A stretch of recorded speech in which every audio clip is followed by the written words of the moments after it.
एक पूरा दिन बैंगलोर जैसा शहर और 24 किलोवाट आवर बैटरी पैक, ये आज का पूरा इक्वेशन है। ये है नई टाटा टियागो ईवी फेसलिफ्ट है। न्यू जनरेशन नहीं है, कंपनी बोल रही है, बट फेसलिफ्ट है। मेरी बात मान लीजिए, क्योंकि प्लेटफॉर्म वाइज कोई चेंज नहीं है, एग्जैक्टली सेम है, बाकी सारी चीज़ें सेम है। बट जो चीज़ टेस्ट करने लायक है वो ये है कि अगर आपको शहर बैंगलोर जैसा मिले जिसमें ट्रैफिक होता है भयंकर, तो आप इस गाड़ी को अच्छे से टेस्ट कर पाओगे। लगभग 50% से ज़्यादा हम कोशिश करेंगे शहर में चलाएं और 50% हम हाईवे पे चलाएं। और आपको बताऊं कि एग्जैक्ट रेंज आप क्या एक्सपेक्ट कर सकते हो। देखिए, यहाँ पर वेदर कंडीशंस कंपैरेटिवली बेटर होती है। बैंगलोर में कभी भी बारिश हो सकती है, टेम्परेचर्स कंपैरेटिवली लोअर रहते हैं। तो अगर आप नॉर्थ ऑफ इंडिया रहते हो जहाँ पे टेम्परेचर थोड़े ज़्यादा होते हैं, वहाँ पे कंपैरेटिवली थोड़ी सी कम हो जाएगी। बट इन कंडीशंस में कितनी आपको मैक्सिमम रेंज मिल सकती है वो आज हम टेस्ट करने वाले हैं। साथ में कौन सी चीज़ें मुझे इस गाड़ी की अच्छी लगी, कौन सी नहीं लगी, वो भी बात करेंगे। नमस्कार खमागणी देवियों सज्जनों, मेरा नाम है विकास योगी, आप देख रहे हैं ऑटो योगी। और आज मेरी सवारी टाटा की नई टियागो ईवी फेसलिफ्ट होगी।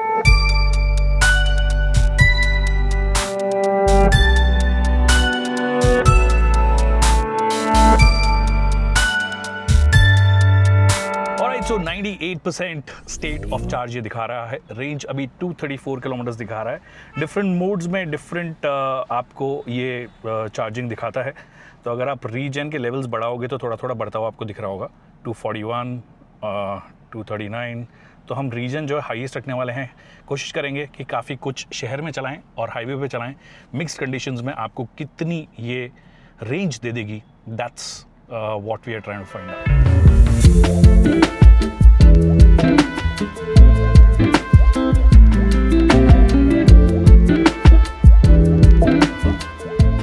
Time for the update number 1। कितना किलोमीटर हमने चला लिया है। ट्रिप आपको दिख रही है 29.2 किलोमीटर अगर आपको दिख रही है, क्योंकि काफ़ी रिफ्लेक्शन आ रहा है एक्चुअली धूप से। और ये वाली जो स्क्रीन है एक्चुअली आपको इसकी थोड़ी सी स्ट्रगल भी समझ में आएगी। कुछ सर्टेन एंगल से ना रिफ्लेक्शन थोड़ा सा जैसे ही बनता है ना, तो ऐसा हल्का सा काफ़ी स्पॉट ईजीली बन जाते हैं। जो आपकी ट्रेडिशनल आपके जो इंस्ट्रूमेंट क्लस्टर होते हैं वो कवर्ड होते हैं, तो वहाँ पर ये परेशानी कंपैरेटिवली कम आती है। यहाँ पर वो कुछ सर्टेन एंगल से आपको रिफ्लेक्शन नज़र आ जाएगा। But that's not the update. The update मैं आपको बता रहा था कि 29.2 किलोमीटर चल चुके हैं। स्टेट ऑफ चार्ज जो है वो 80% दिखा रहा है और बेंगलोर का ट्रैफिक बढ़ ही नहीं रहा है। 80% दिखा रहा है। जो रेंज दिखा रहा है एक्सपेक्टेड 194 किलोमीटर दिखा रहा है। वैसे एक्चुअली एकदम परफेक्ट सिटी है ये किसी भी ईवी को टेस्ट करने के लिए। एक तो ईवीज़ यहाँ पे लोग लेते भी हैं, आपको रैंडम ईवीज़ दिख जाएगी। BE6 जस्ट आगे मेरे जा रही है, मतलब इस वाली गाड़ी से जस्ट आगे जा रही है। काफ़ी लोग लेते हैं टियागो ईवी, देखिए जा रही है। बहुत ईवीज़ यहाँ पे लेते हैं लोग, और एक शहर के लिए ही परफेक्ट होती है सिटी। स्पेशली एक गाड़ी जो कि सिटी के लिए बनी हो। शॉर्ट व्हील बेस आपको गाड़ी में मिलता है, छोटा टर्निंग रेडियस है, लाइट स्टीयरिंग व्हील है। बाय डिफ़ॉल्ट ईवी है तो ऑटोमेटिक है, तो आपको बार बार वो गियर चेंज करने का टेंशन नहीं होता है। अब देखिए CNG जो इनका आता है वही 3 सिलेंडर इंजन के साथ में आता है। उसमें AMT भी एक ऑप्शन आता है, बट उसके बाद भी ना वो थोड़ा सा स्ट्रगल करता हुआ स्टीप इंक्लाइन वगैरह पे अगर आप जा रहे हो तो आपको नज़र आएगा। In the case of EV that equation goes out the window. मतलब एकदम प्रॉपर आप एकदम शहर के हिसाब वाली बनी हुई गाड़ी अगर आप देख रहे हो तो फिर ये छोटी गाड़ियाँ बहुत सेंस बनाने लग जाती है। ये वाली MG कॉमेट वाली, अब MG कॉमेट को देखकर कई लोग बोलते हैं भाई ये कैसी गाड़ी बनाती है, देखने में अजीब सी क्यों है। अब देखिए, या तो आप उसकी शक्ल देख लीजिए या फिर उसका जो काम है वो देख लीजिए। 180 किलोमीटर के आसपास की वो रेंज वो भी दे देती है। छोटी गाड़ी है, कहीं पे 2 स्कूटर्स हट गए हों किसी जगह से, वहाँ पे भी पार्क हो जाती है। It is that convenient. तो मेरे हिसाब से बड़े शहरों के हिसाब से तो ऐसी गाड़ियाँ मिलनी चाहिए। सिर्फ इंडिया में नहीं, इनफैक्ट आप पूरे अक्रॉस यूरोप जाओगे तो आपको बहुत सारी जगह पे वो देखने को मिलेंगी। आप जापान जाओगे तो काई कार्स का कल्चर है, के कार्स या काई कार्स जो भी उनको बोलते हैं, उनका कल्चर है कि स्मॉल कार्स हैं उन पे बेनिफिट भी देती है गवर्नमेंट अलग से। हमारी वाली नहीं देती है, बट अगर वो देने लग जाएंगे, अगर आप स्मॉल कार ले रहे हो, स्मॉल ईवी ले रहे हो, तो एडिशनल बेनिफिट आपको मिलेगा, चाहे स्टेट गवर्नमेंट भी इनिशिएट कर दे। आगे देखिए क्या ट्रैफिक मिलने वाला है। एकदम परफेक्ट कंडीशन है इस गाड़ी को टेस्ट करने के लिए, जैसे कि मैंने बोला। बट अभी तक चलाने में बहुत ही कंफर्टेबल मुझे लगा है। बढ़िया विजिबिलिटी है इस गाड़ी की। और टाटा की कई गाड़ियों में A पिलर्स जो होता है मतलब ठीक ठाक थिक होता है, इसका भी ठीक ठाक थिक है, बट ये ब्लाइंड स्पॉट ज़्यादा क्रिएट नहीं कर रहा है। बड़े ORVMs हैं, बढ़िया IRVM भी आपको मिलता है, और ओवरऑल काफ़ी लाइट वेट स्टीयरिंग में है। ईजी है इस गाड़ी को चलाना ओवरऑल। तो बढ़िया सीटिंग पोजीशन में आना, एक तो उसमें भी कहीं कोई दिक्कत नहीं होती है इस गाड़ी में। चाहे आप आइस ले लो चाहे फिर ये वाली ले लो, बट जो कन्वीनियंस को नेक्स्ट लेवल पे लेकर चली जाती है ना, वो ये EV लेके चली जाती है, स्पेशली अगर आप शहर के हिसाब से देख रहे हो। So that's the update number 1। अब देखिए, मैं जो चला रहा हूँ आपको पहले बता दूँ, ये 24 किलोवाट आवर बैटरी पैक वाली गाड़ी है और ये लगभग 114 Nm के आसपास का टॉर्क निकालती है जहाँ तक मुझे याद है, और क्लोज टू 80 bhp के आसपास की पावर निकालती है। मोर than enough for city. In fact अगर आप 200 किलोमीटर के आसपास का डिस्टेंस कवर कर रहे हो, हाईवे पे भी जा रहे हो, then it is more than enough. अब किन किन चीज़ों में दुख होगा, वो एक तो मैंने बोला कि ये थोड़ा रिफ्लेक्टिव है, बहुत ज़्यादा रिफ्लेक्टिव है ये इसका इंस्ट्रूमेंट क्लस्टर। देखने में अच्छा लग रहा है एक्चुअली, मतलब ये दोनों अच्छे लग रहे हैं। अगर सेम साइज़ के होते तो शायद से थोड़ा सा ब्लाइंड स्पॉट क्रिएट करता। जैसे मैंने जब फर्स्ट लुक वीडियो डाला तो कई लोगों ने बोला कि ये दोनों सेम साइज़ के होने चाहिए थे, बट देन फिर सीटिंग पोजीशन को थोड़ा सा और ऊपर लेके जाना पड़ता आपको। SUVs के केस में वो इजी हो जाता है, इसके केस में आई थिंक वो ब्लाइंड स्पॉट क्रिएट ही करता। So it's better that it is here और क्लियरली विजिबिलिटी आ रही है। हल्का सा ये टिल्टेड सा लगता है मेरे को, मतलब थोड़ा सा ज़्यादा ही इस तरफ टिल्टेड है, हल्का सा सीधा होना चाहिए था, ये पता नहीं क्यों हल्का सा टिल्टेड मुझे लगता है। ये थोड़ा सा एकदम बीच में होना चाहिए था। मतलब ऑफकोर्स आपकी जो टच स्क्रीन है वो आपकी तरफ ड्राइवर साइड ओरिएंटेड होती है, और ये जो बटन्स वगैरह ड्राइवर साइड ओरिएंटेड होते हैं, कई गाड़ियों में ये नहीं होता है, ये सीधा ही रहता है क्योंकि ड्राइवर एक्चुअली सीधा ही देखता है। But that's the update number 1। और भी जो चीज़ें मुझे समझ में आएगी आगे बात करेंगे। तो चलते हैं, थोड़ा और चलाते हैं और फिर देखते हैं।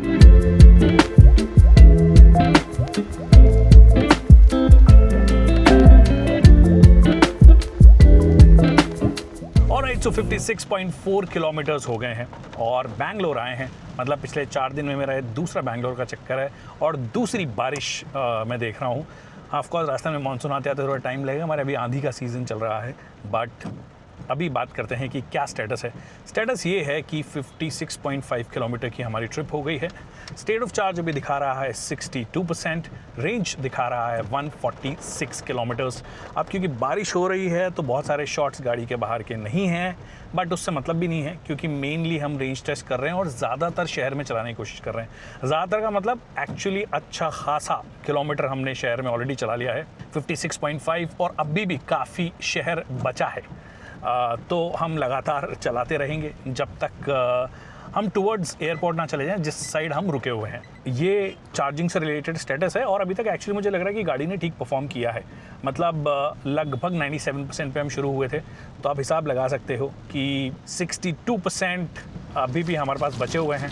ओहो हो ओके, रिफ्लेक्स करते हुए हमें गई है। ये एक और टाटा की EV आती है जिसका अपडेट शायद आ जाएगा क्योंकि टियागो का अपडेट आ गया है। बट मोटे मोटे तौर पर मैंने पहले बताया था आपको कि कितना इजी है इस गाड़ी को चलाना, all of that. The only problem that you sometimes realise is कि गाड़ी के जो ब्रेक्स हैं ना वो उतने ज़्यादा इम्प्रेसिव नहीं है, और वो जनरली EVs के साथ में दिक्कत भी होती है क्योंकि रीजन होता है। जब आप एक्सेलरेट करते हो तो उस टाइम पर पहले रीजन ब्रेक्स लगते हैं, फिर फिजिकल ब्रेक्स आपको दबाने पड़ते हैं। तो अगर आप वो शार्पनेस एक्सपेक्ट कर रहे हो, वो बाइट एक्सपेक्ट कर रहे हो, वो बाइट एक्चुअली आपको यहाँ पे नहीं मिलेगी।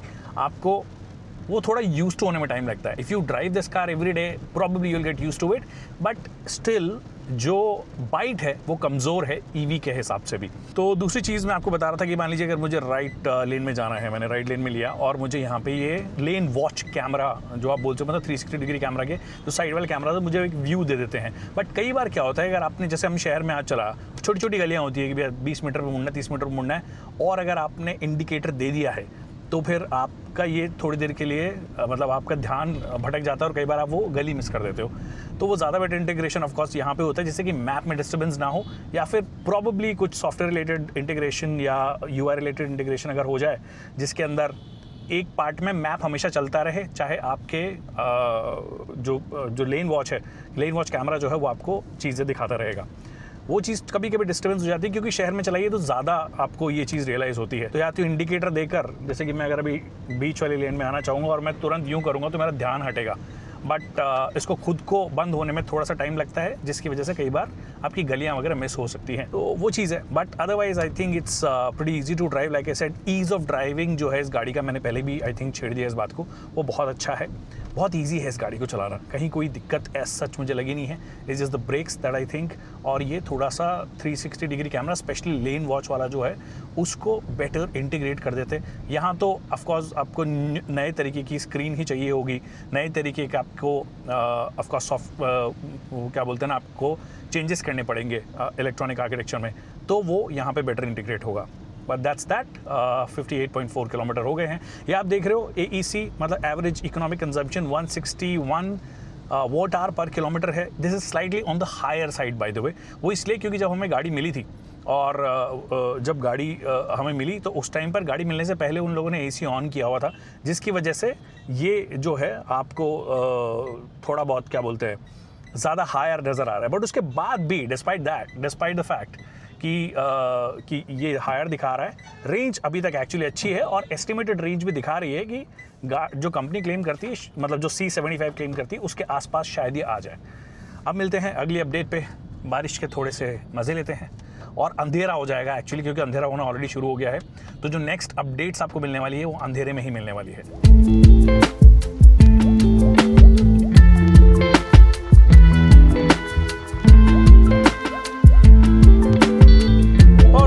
Time for the next update. We are close to 100 kilometer mark. 97.5 kilometers हम कर चुके हैं इस ट्रिप में और स्टेट ऑफ चार्ज आपको बताता हूँ 42% अभी दिखा रहा है।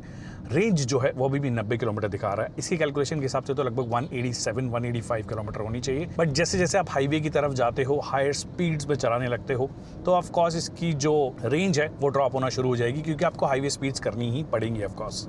अब कितना कर पाती नहीं कर पाती है वो देखा जाएगा।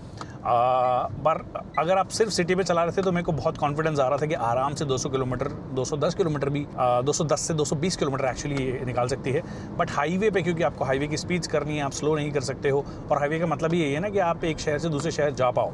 अच्छी चीज़ ये है इन्होंने इस बार जो इसकी चार्जिंग स्पीड है उसको बढ़ाया है। पहले 25 किलोवाट मैक्स चार्जिंग स्पीड थी, अभी 30 किलोवाट से ये गाड़ी चार्ज होती है। कंपनी का कहना है कि अगर आपने 18 मिनट चार्ज पे लगाया तो 100 किलोमीटर का टॉपअप मिल जाएगा। जी नहीं, वो उन्होंने कैलकुलेशन ARAI के हिसाब से लगाई है और अपनी मैक्सिमम जो रेंज है, मतलब ARAI तो मैक्सिमम ही बताता है, उसके हिसाब से 18 मिनट करोगे तो 100 किलोमीटर मिल जाएगी। बट जब आप हाईवे पे हो तभी तो आपको फास्ट चार्जिंग करनी होती है ना। आप शहर में जब चला रहे हो तो आप घर पे चार्ज करते हो, स्लो चलते हो, तो शहर में तो वैसे भी दिक्कत नहीं होती है। बट अगर आप हाईवे पे जा रहे हो और हाईवे पे जब आप चार्ज करोगे तो डेफिनेटली उस 18 मिनट में आपको 100 किलोमीटर की रेंज नहीं मिलेगी। ऐसा नहीं है कि आप 80 किलोमीटर 100 किलोमीटर की स्पीड कर लो और 100 किलोमीटर चल भी जाएगी। ऐसा हो गया तो कमाल ही हो जाएगा बॉस। आप आधा घंटा रुकिए, आधे घंटे के तो 200 किलोमीटर की रेंज मिल जाएगी, जो कि 200 किलोमीटर इसकी रियलिस्टिक रेंज लग रही है। तो वो ठीक है, ARAI के हिसाब से कैलकुलेशन करके इन्होंने बताया है, शहर के हिसाब से बताया है, प्लस फास्ट चार्जर के हिसाब से बताया है। जबकि शहर में जब आप चलाते हो तो अपने घर वाले चार्जर से चार्ज करते हो, 7.2 वाले से, जिसको चार्ज करने में ऑफकोर्स थोड़ा सा और टाइम लगेगा। कितना चार्जिंग में टाइम लगता है नहीं लगता है वो एकदम एंड में हम कैलकुलेट कर लेंगे। बट ये अभी अपडेट है, 98.5 किलोमीटर हो गए हैं, 89 किलोमीटर की रेंज अभी भी दिखा रहा है, 41% की स्टेट ऑफ चार्ज है। AEC average electricity consumption 143 watt hour per kilometre, ये एक्चुअली काफ़ी कम हो सकता है, जिससे कि अनादर आप ये बोल दीजिए कि ओवरऑल रेंज टेस्ट में अगर आप और लो रख पा रहे हो, जो कि अगर आप शहर में ही चला रहे हो, AC आपका क्योंकि जैसे मैंने आपको बोला था कि जब हमको गाड़ी मिली थी तो गाड़ी खड़ी थी और AC उसका ऑन था, जिसकी वजह से ये हायर दिखा रहा है। बट उसके बाद भी मैंने काफ़ी तमीज़ से इस गाड़ी को चलाया है। सो ये बात है।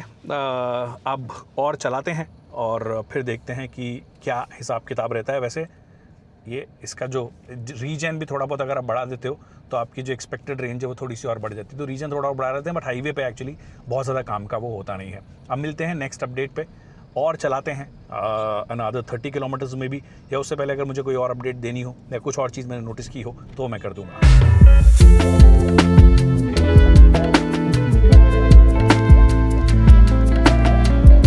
ऑलराइट, सो 8:57 ये टाइम हो गया है रात के। 152 किलोमीटर्स की हमारी टोटल डिस्टेंस हमने कवर कर ली है। 14% बैटरी बची है और हमारा होटल का जो डिस्टेंस है वो 18 किलोमीटर है, पर ये अभी एस्टिमेटेड जो दिखा रहा है वो 38 किलोमीटर है। लिम्प मोड में एक्सपेक्ट कर रहा था कि शायद 15% होगा, पहले मेरे को लगा था 20% पे लिम्प मोड एक्टिवेट हो जाएगा, बट 15% पे नहीं हुआ है, इनफैक्ट उसके नीचे भी नहीं हुआ है। तो हो सकता है कि 10% के आसपास इसका लिम्प मोड एक्टिवेट हो, और जब वो मोड एक्टिवेट होता है तो आपकी स्पीड जो होती है वो लिमिट हो जाती है। कितनी स्पीड लिमिट होगी हमें पता नहीं है अभी तो देखिए मैं नॉर्मल जो स्पीड्स चला पा रहा हूँ वो 70 से 80 के बीच में है, ठीक है।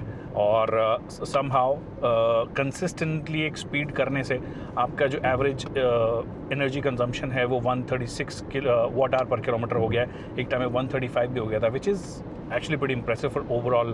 अगर आप ओवरऑल देखो तो 37 किलोमीटर की डिस्टेंस ऑफकोर्स बची है। बट एक चीज़ जो मुझे डेफिनेटली बार बार इरिटेट कर रही है वो है इसकी जो LED लाइट्स हैं उनका स्प्रेड बहुत अच्छा नहीं है। लो बीम में तो आप हाईवे पे चला ही नहीं सकते हो, और हाईवे में एक्चुअली कई बार ऐसे हाईवे जहाँ पर 2 लेन हो या मतलब बीच में कोई बैरिकेडिंग ना हो या प्रॉपर 6 लेन हाईवे ना हो, तो वहाँ पर ना कई बार परेशानी होती है, लोगों को परेशानी होती है। तो इसलिए आप लो बीम में चलाते हो। बट यहाँ पे लो बीम में चलाओगे तो एक्चुअली आपको दिखेगा ही नहीं, डिस्पाइट आप ऑटो मतलब किसी भी लेवल पे रख लो इसको।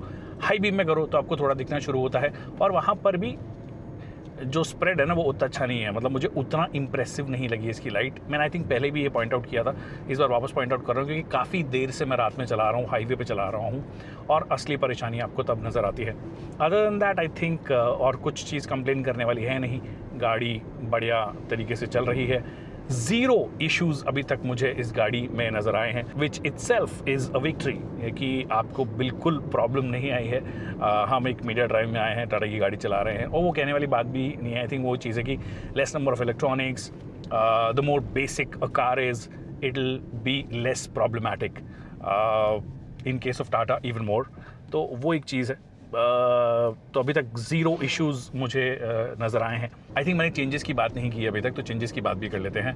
वैसे तो फर्स्ट लुक वीडियो में मैं शायद बता चुका हूँ आपको, बट एक्सटीरियर जो है वो गाड़ी का चेंज किया गया है।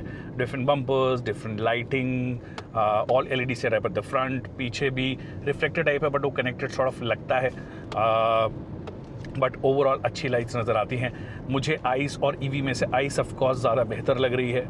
जो EV है वो आगे से, क्योंकि वो सिमिलर ही कलर का सारा का पूरा एक जगह हो जाती है, इस वजह से वो थोड़ी सी अलग नज़र आ रही है EV से।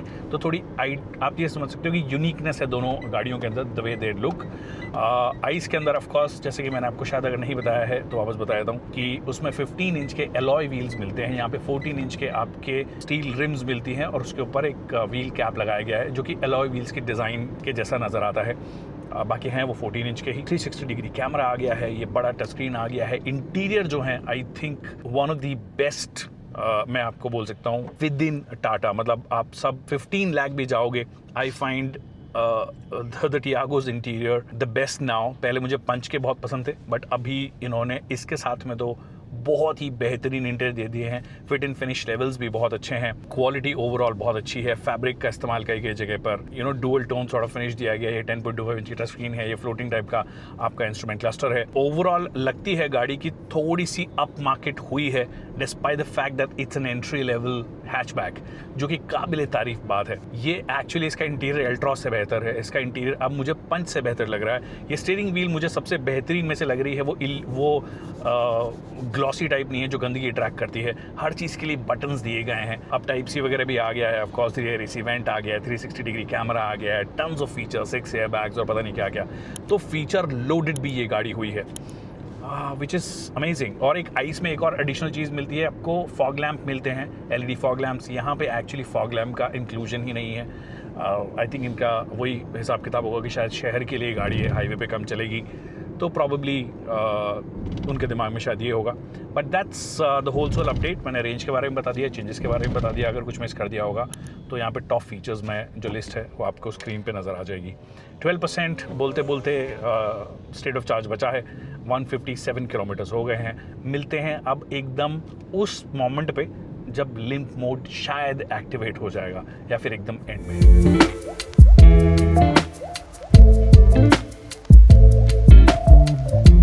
तो गाड़ी आ गई है 5% पे। हमने अभी तक 174.9 किलोमीटर चला ली है, 175 किलोमीटर चला ली है। 10% से नीचे दो चीज़ें होती है। 10% से नीचे एक तो अगर आप को देखना है कि रेंज कितनी बची है एस्टिमेटेड, वो नहीं आपको दिखाता है इंस्ट्रूमेंट क्लस्टर में। दूसरा, अगर आप AC की हवा खाना चाहते हो, थोड़ा ठंडक पाना चाहते हो, तो वो नहीं होगा।